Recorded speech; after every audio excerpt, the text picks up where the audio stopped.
महाभारत में छिपे रहस्य। महाभारत में कई घटनाएं और ज्ञान विज्ञान के रहस्य छिपे हुए हैं।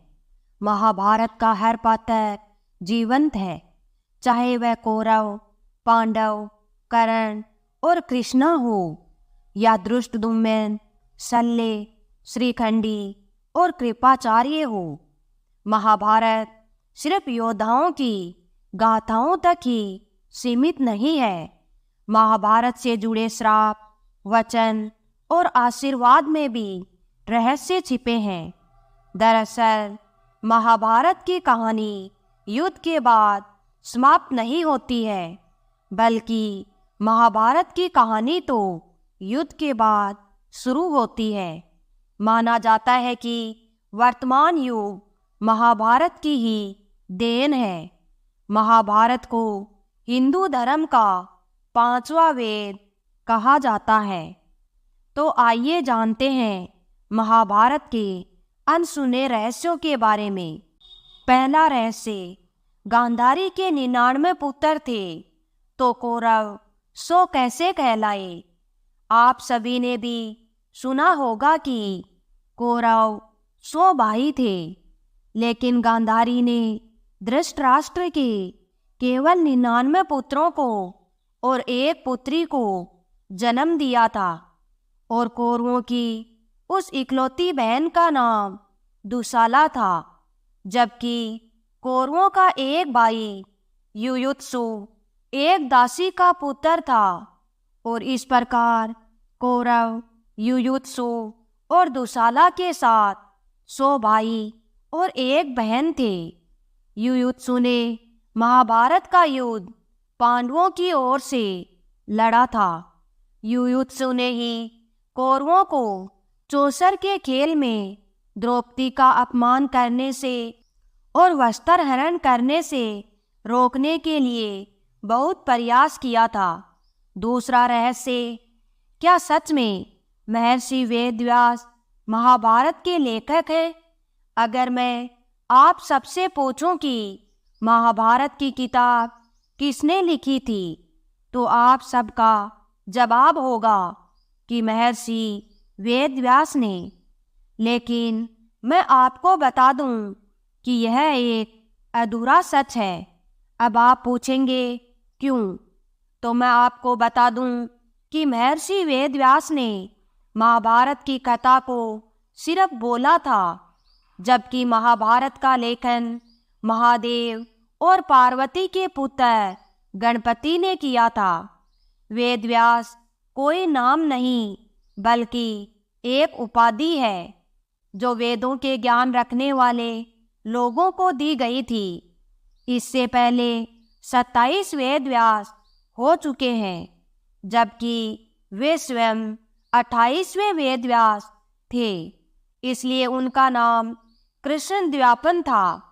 वह न केवल महाभारत के लेखक रहे, बल्कि महाभारत में घटी घटनाओं के साक्षी भी रहे हैं, क्योंकि हस्तिनापुर की तमाम घटनाओं की सूचना उन तक पहुंचती थी, और वह उन घटनाओं पर अपनी सलाह भी देते थे। जब भी संघर्ष और संकट की स्थिति होती, तब माता सत्यवती उनके साथ चर्चा करने के लिए उनके आश्रम पहुंच जाती, तो कभी हस्तिनापुर के राजभवन में उन्हें आमंत्रित करती। तीसरा रहस्य, द्रोणाचार्य का जन्म। यह तो हम सभी जानते हैं कि गुरु द्रोणाचार्य कौरवों और पांडवों दोनों के गुरु थे। गुरु द्रोण महर्षि भारद्वाज के पुत्र थे। महर्षि भगवान एक महान वैज्ञानिक, चिकित्सक, तत्वविद्या और बहुत बड़े विद्वान थे। एक समय की बात है कि महर्षि भारद्वाज अपनी दिनचर्या के अनुसार गंगा नदी में स्नान करने के लिए जा रहे थे। उसी समय धृताची नामक अप्सरा केवल एक पारदर्शी वस्त्र पहने हुए गंगा जी में स्नान कर रही थी। इतनी सुंदर और कामिनी अप्सरा को देखकर महर्षि भारद्वाज उत्तेजित हो गए और उनका अवांछित वीर्यपात हो गया। उस समय वीर्य को न केवल जीवन के बीज के रूप में माना जाता था, बल्कि दूसरे शब्दों में पुरुष का वीर्य एक अति तेजस्वी और बलशाली संतान को जन्म देने में समर्थ था। महर्षि भारद्वाज ने इस वीर्य को व्यर्थ जाने देना उचित नहीं समझा। उन्होंने उस वीर्य को एक द्रोण कलश अर्थात पत्ते के दोने में रखा, जिससे एक पुत्र जन्मा। द्रोण यानी दोने से उत्पन्न होने के कारण उनका नाम द्रोणाचार्य पड़ा।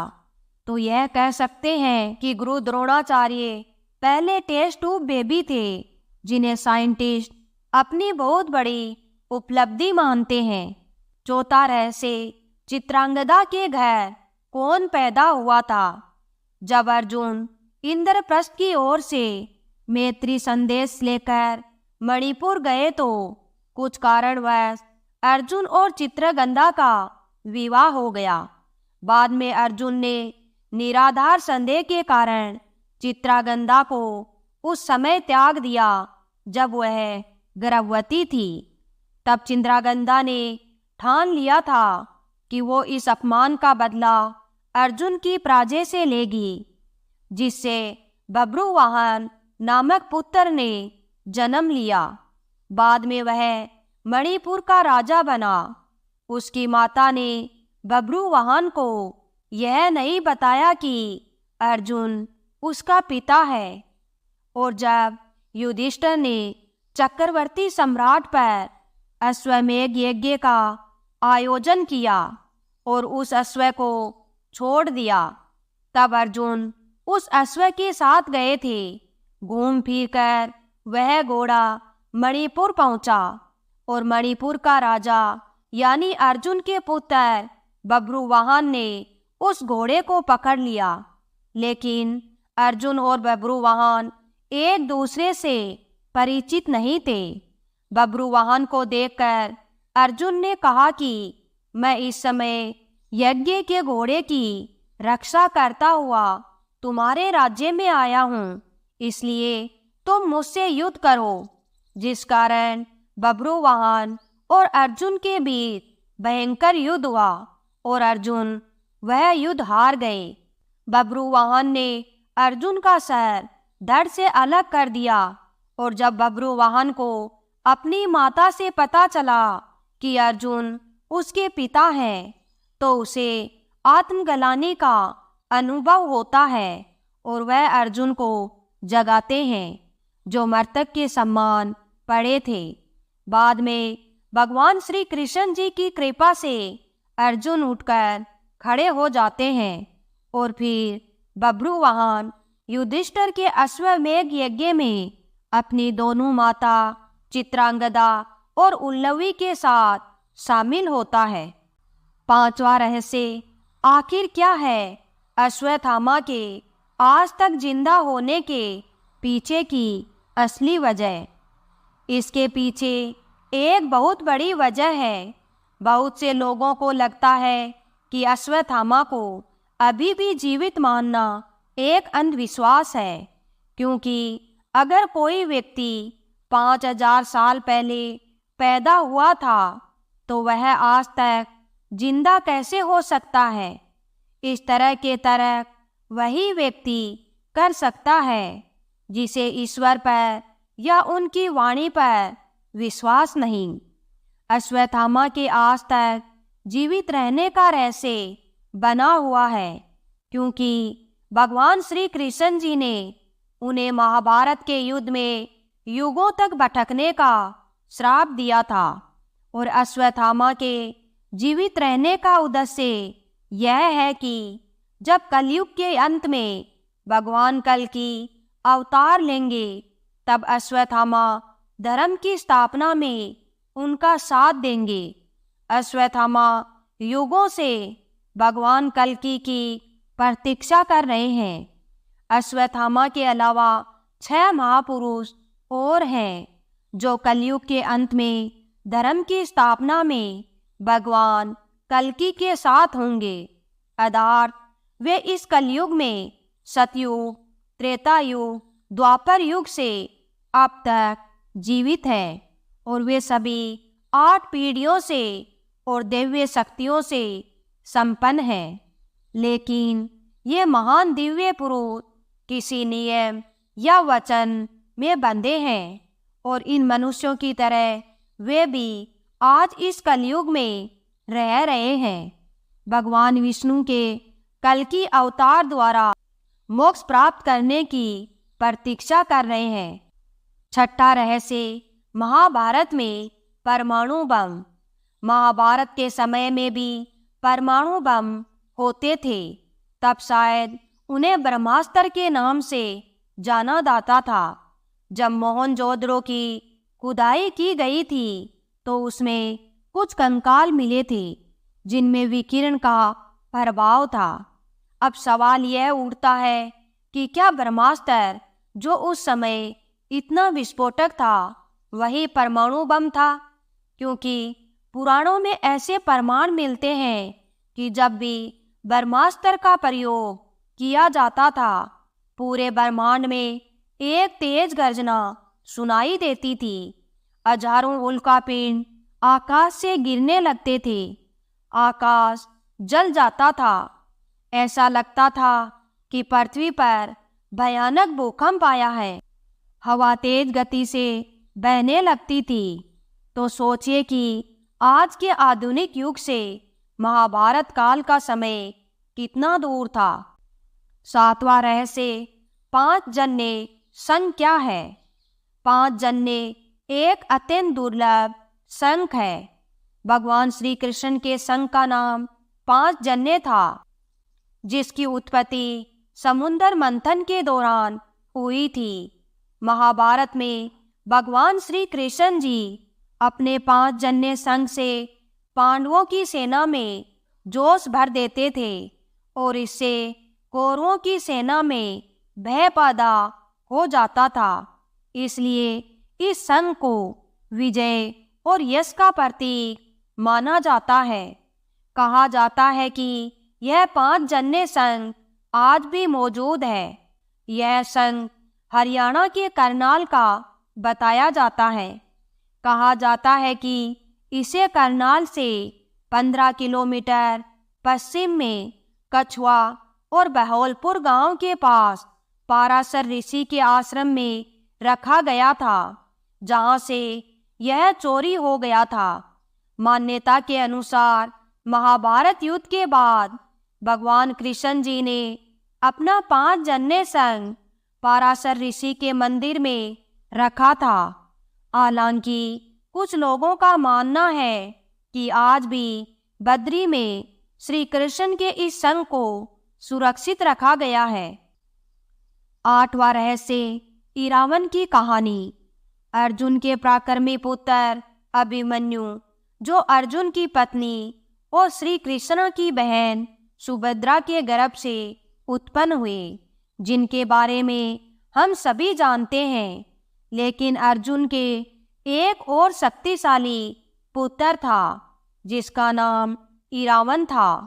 पांडवों से लेकर कौरवों तक महाभारत में कई ऐसे पात्र हैं जिनकी कहानी हैरान कर देने वाली है।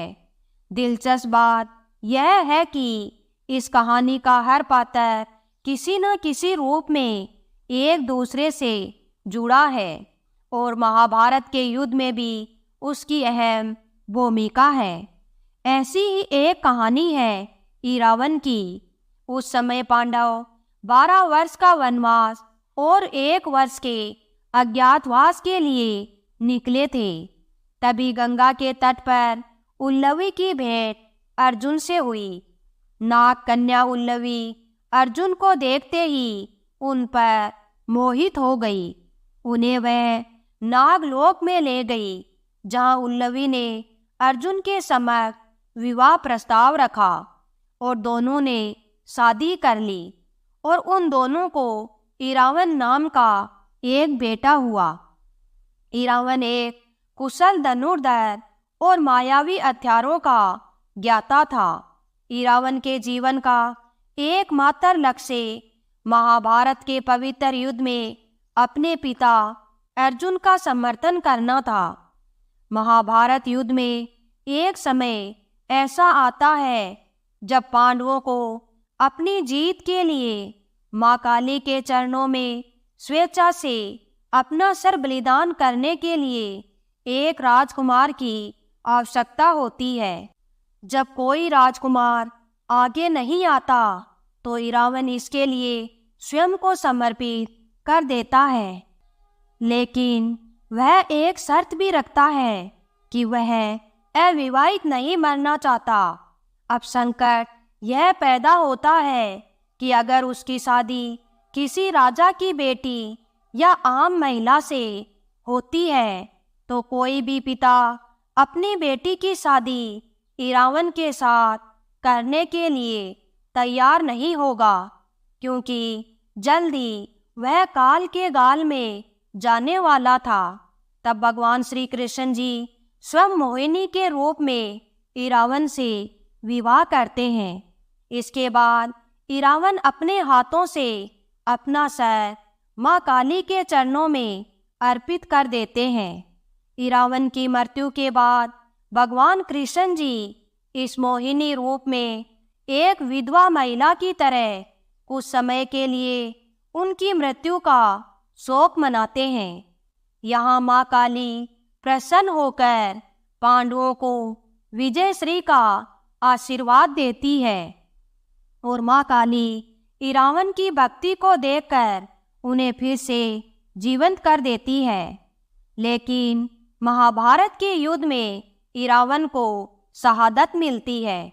कुरुक्षेत्र की लड़ाई में उसने शकुनी के 6 भाइयों को मार डाला और कई अन्य योद्धाओं को भी हराया। 8वें दिन की लड़ाई में इरावन को आलम्बुस नाम के एक राक्षस ने मारा था। दक्षिण भारत में आज भी इरावन की पूजा की जाती है। 9वां रहस्य युधिष्ठिर का अपने शरीर के साथ स्वर्ग जाना।